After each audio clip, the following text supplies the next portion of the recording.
Hello mga beshies! Mayong buntag, mayong udto, mayong gabi sa tanan. Maklay me, paingon sa itong dapita, dura. Ang pabugasa. Baktas-baktas lang ni mga beshi.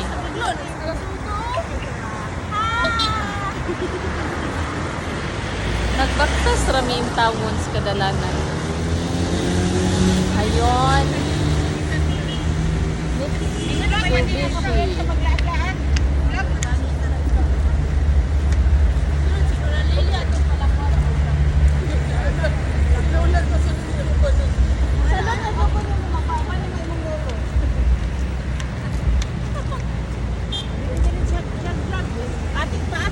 Jogging ka tingin, nag-video si Jessa.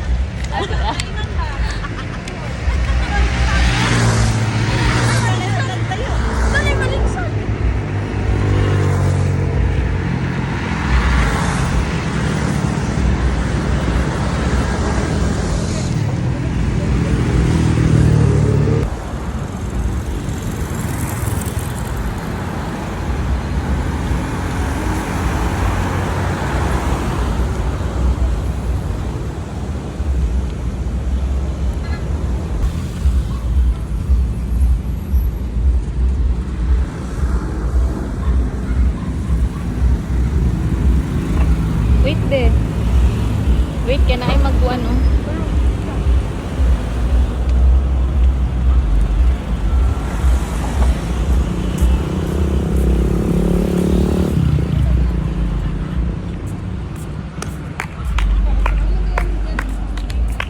Asa na lagi dito? Dira.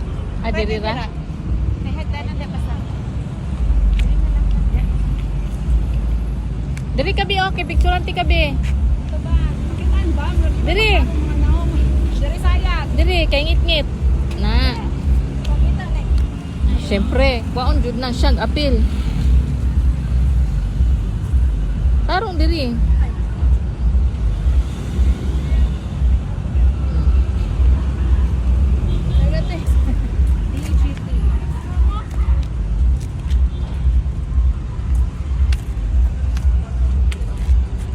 Ay pag jogging bigyo, ako pa sige. Ano na ko lang taon.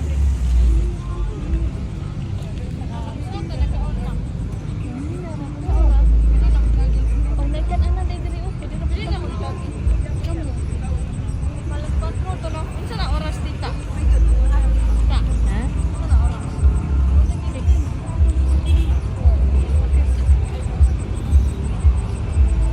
Asa ta manugtang meron? Nam day mga kan-anan diri o di pwede na tam nga unyam nya ta magkape. Unahan pa mong kapihan dito. Ano day? Dira mo kape. Lami kilang kan-anan dra tita. Asa dapit? Lan ikaon mi ni mama lami kimpusit. Hmm?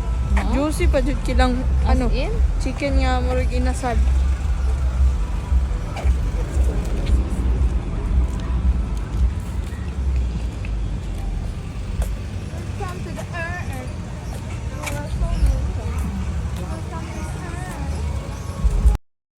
Hi mga beshies! Andito na kami sa food festival. Ito yung ganap dito. May stage, may live concert. Ayan, empty yung table dyan sa harap kasi naulan.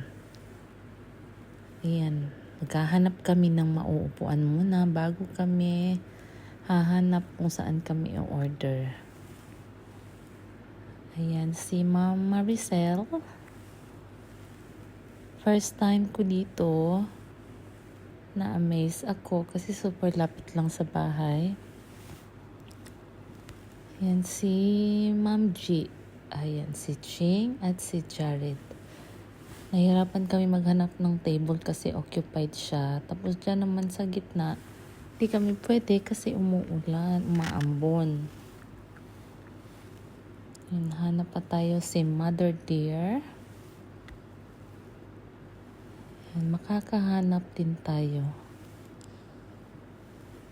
Ayan, konting tiis lang. Ayun, may nasa site kami mauupuan na may tent na magkasya kami.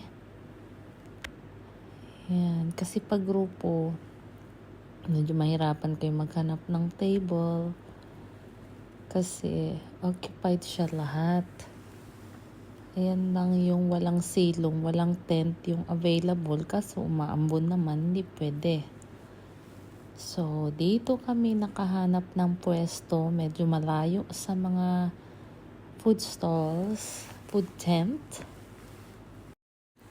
Sa lahat ng food stall dito sa Davao Global Township, dito ako masyadong na-curious, na-amaze ako kasi maganda yung kanilang setup.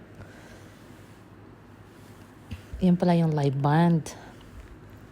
Ayan, di ba very attractive siya. Tapos, napakaganda ng kanilang decorations. Ayan. Tsaka maraming bumibili sa kanila. Kaya feeling ko masarap yung kanilang fruit shake. Ayan. Dahil laging maraming pila sa aming pag-ikot sa paghahanap ng aming tables.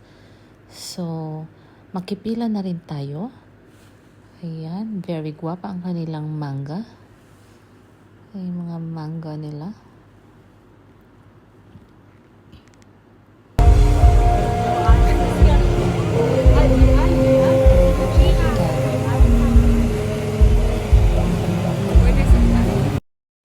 O, diba? May pa-avocado tower pa sila, mga beshies.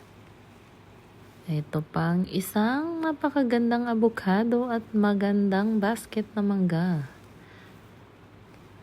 Nakapag-order na tayo mga beshi. So dito naman natin aantayin sa may left side ang ating mga in-order na mga fruit shakes.